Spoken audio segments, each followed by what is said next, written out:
answer is there are none. So you know as much as I do. You are now all world's expert. I won't go on to do snakes in Ireland, the St. Patrick's Day, but we're going to talk about mountains.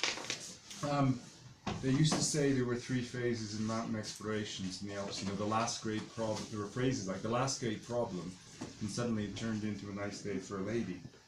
We were talking earlier, Mike and I, about the Himalayas, where it's slightly more complicated, and it's like these thrusts that find the mountain.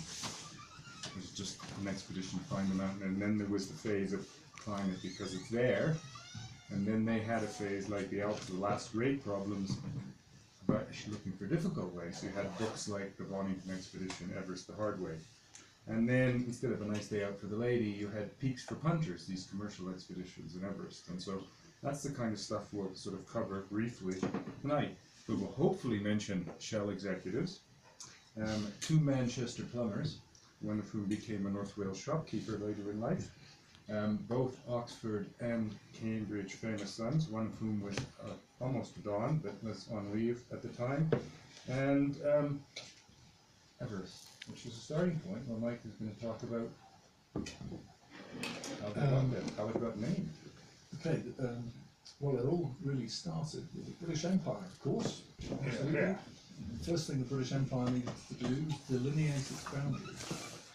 So this ended up with a great game against the Russians, who were busy trying to penetrate the Tibet, and particularly from Turkmenistan and all the areas to the west, and they were desperate to map the border countries.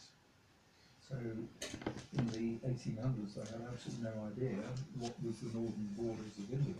Nepal was a completely closed country. Most of the hill stations in Himachal Pradesh were likewise. There was not even a map of the area. So one of the very first acts of the British Raj was to set up the Great Trigonometrical Survey of India, which was a fantastic experiment of its day. And they set out to map the entire Indian subcontinent from the Himalayas down to Sri Lanka, and which they accomplished over about 20 years. And it was an amazing achievement. It was like the equivalent of sending a rocket to the moon in those days. And they did it by Great Trigonometrical Survey, by simple measuring from A to B across triangles across India. And they did it by camel, by elephant, by everything. And when they came to the Himalayas, they set up trip stations, and they sighted in the mountains and way down on the Indian plains. And there's the great famous story of the computer. They used to call the Indian computers, trying to actually did all the calculations, and came running into the office of Sir George Everest, who was the Director General of the Survey of India, saying, "Sir, I've discovered the highest mountain in the world." It turned out to be Manda Devi. And then he discovered the second highest mountain in the world, and it turned out to be Everest. And that's how Everest was first, the height of Everest was first delineated. And the most incredible thing is they got it correct within, I think, 10 meters, 26 meters. 2902 in news, I think something like that. That's right. So that was an absolutely amazing achievement. So once they mapped Everest and the Himalayas and the northern boundaries of India, pushed the Tsarist Russians back to where they belong, then the next best thing was, well, we've got to go and climb Everest. So they set out from Darjeeling, which was the nearest hill station, and 3 or 4 major expeditions went out in the 1920s, which included all of the great pioneers of the Everest era. So, and they were mostly army people. One of the earliest expeditions had a very young Eric Shipton, who was in his early 20s at the time, who was by far the best alpine climber of his day. And he ended up going to Everest from the north side about 5 times or something crazy. And the last time he took on board Andrew Irving, who was an undergraduate in Oxford, Merton College, very wealthy family.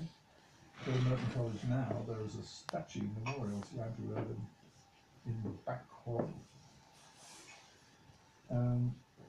And they were all very the pioneers to Everest. And in those days it took them 6 weeks to walk from Darjeeling through the Himalayas, so left on the Tibetan Plateau all the way across to Tingri, and then south into the Rongbuk Glacier. And they were opening up country that no Westerner had ever seen before. And Tibet was in the Middle Ages in those days. Absolutely incredible series of exploration.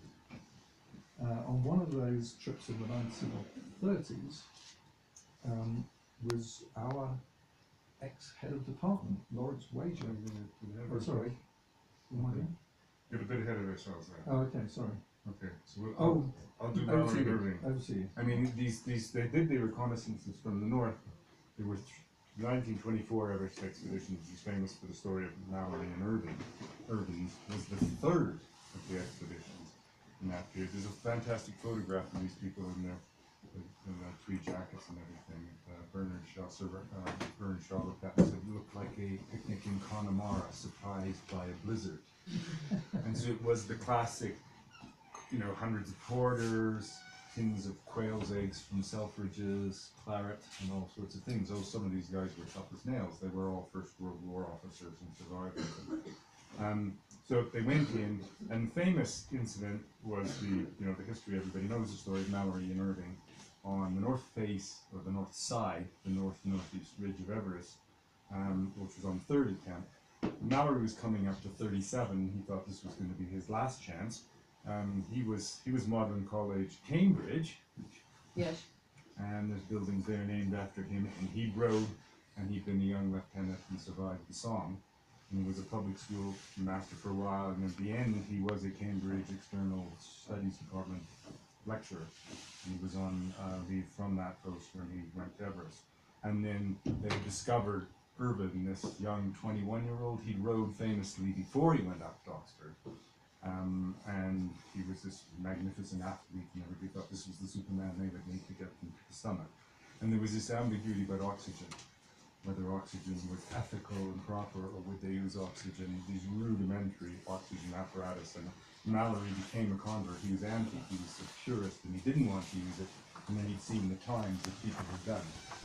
And quickly realized that this was the way that